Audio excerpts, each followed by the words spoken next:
आप देख रहे हैं डेंजर जोन और डेंजर जोन में हम बात करते हैं सिर्फ उन शेयरों की जिनसे आपको दूर रहना है। निवेश की बात तो हर कोई करता है, दिन भर जी बिजनेस पर भी आप निवेश के आइडियाज देखते हैं, लेकिन जरूरी है कुछ ऐसे स्टॉक से भी आपको आगाह करना जहां आपको नुकसान पहुंच सकता है या फिर आपका जो पैसा है वो फंस सकता है।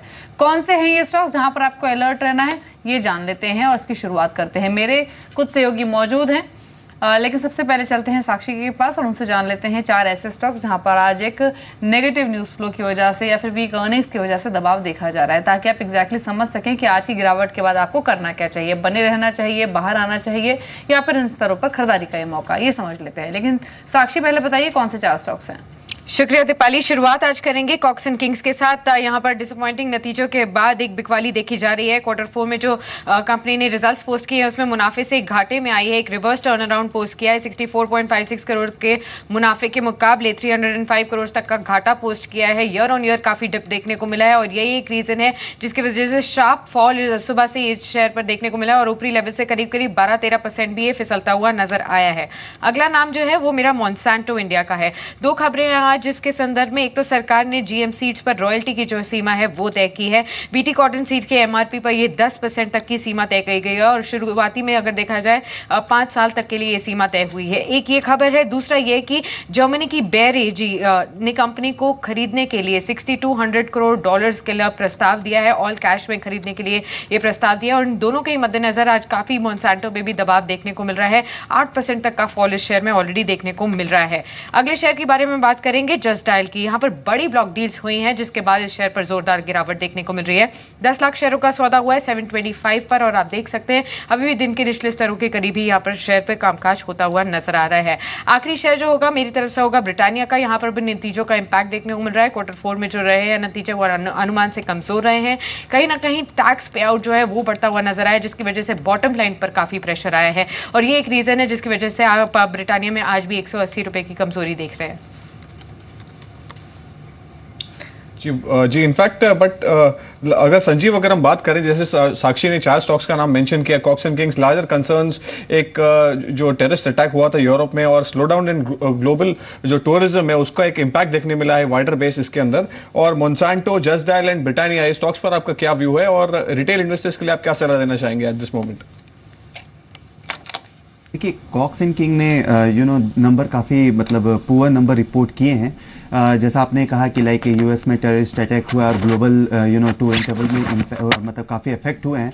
पर हमारा मानना है कि अगर किसी इन्वेस्टर का टाइम होराइजन लंबी अवधि का है तो ये कॉक्स एंड किंग में बने रह सकते हैं। हमें लगता है कि आने वाले दिनों में टूर एंड ट्रेवल का चलन फिर बढ़ेगा और नवयुवकों में जैसे कि दौर चढ़ रही है ट्रैवलिंग की, तो इससे कॉक्स एंड किंग जैसे शेयर कंपनियों को फ़ायदा हो सकता है। लाइक जस्ट डायल का, जैसे मैंने कहा कि लाइक जस्ट डायल में देखिए वीकनेस तो है, पर लाइक हमारा मानना है कि जस्ट डायल का जो बिजनेस मॉडल है वो काफ़ी इंटरनेट का चलन है और अदर कंपनियां भी काफ़ी इस बिजनेस में आ चुकी हैं। तो मुझे लगता है कि जस्ट डायल में यहाँ से इन्वेस्टरों को थोड़ा सा सचेत ही रहना चाहिए और दूरी बनाए रखनी चाहिए। ब्रिटानिया की अगर मैं बात करूं तो ब्रिटानिया एक बहुत ही उम्दा कंपनी है और कंपनी के कुछ प्रोडक्ट ऐसे हैं जो मार्केट लीडर हैं, अच्छा ब्रांड है ब्रिटानिया का। तो गोइंग फॉरवर्ड हमें लगता है कि ब्रिटानिया एक अच्छा परफॉर्मेंस दिखाएगी, तो ब्रिटानिया में बने रहना चाहिए इन्वेस्टरों को। सुमित, आपके कमेंट्स क्या हैं? प्रिसाइसली जस्ट डायल जहां पर आज फिर से 3% की गिरावट देखी जा रही है और काफी एक कह सकते हैं एक हाई वॉलेटाइल स्टॉक रहा है इस साल की शुरुआत से ही, तो यहां पर अभी आपका टेक्निकल व्यू क्या है? और साथ ही कॉक्स एंड किंग जहां पर एक एक्सट्रीमली वीक अर्निंग्स के बाद 13% का फॉल आज के सत्र में देखा जा रहा है, इन स्तरों से और कितना टूट सकता है ये शेयर? देखिए दीपाली, जस्ट डायल हमारे रडार में एकदम अवॉइड लिस्ट में है। हम जस्ट डायल के अंदर बाइंग रिकमेंड नहीं कर रहे हैं, इनफैक्ट हर लेवल पे सेलिंग अपॉर्चुनिटी ही देखते हैं। हमें ऐसा लगता है कि जस्ट डायल के अंदर और करेक्शन देखने को मिल सकती है। 650 600 के लेवल्स भी इजीली पॉसिबल है जस्ट डायल के अंदर। ये स्टॉक ओवरऑल एक वीक काउंटर है, हम इसके अंदर अवॉइड की सलाह देंगे और फ्रेश रिकमेंडेशन बिल्कुल भी नहीं देंगे। अगर एग्जिस्टिंग किसी की लॉन्ग पोजीशन है तो वो भी निकलने की सलाह रहेगी जस्ट डायल के अंदर। हमारे हिसाब से ये वीक काउंटर है, आने वाले समय में और करेक्शन देखने को मिलेगी। 650 600 के लेवल्स भी देखने को मिल सकते हैं इमीडिएटली। और अगर उससे ज्यादा खराब हुए तो और वीकनेस देखने को मिल सकती है। और जहां तक आपने कॉक्सन किंग का सवाल किया, कॉक्सन किंग से ओवरऑल लॉन्गर टर्म के लिए हमें इतना खराब नहीं दिख रहा है। एक बार शॉर्ट टर्म में शायद हो सकता है 10-15 रुपए की करेक्शन और देखने को मिले, 140-130 के लेवल देखने को मिल सकते हैं, बट ओवरऑल लॉन्ग टर्म के लिए लोअर लेवल्स पे बाइंग सजेस्टेड होगी कॉक्सन किंग के अंदर। चलिए यहाँ से सीधे रुख कर लेते हैं भारत और ईरान की ज्वाइंट प्रेस कॉन्फ्रेंस का। आज 12 अहम समझौते हुए और उसके बाद प्रेस कॉन्फ्रेंस पीएम मोदी। हुनर में हमारी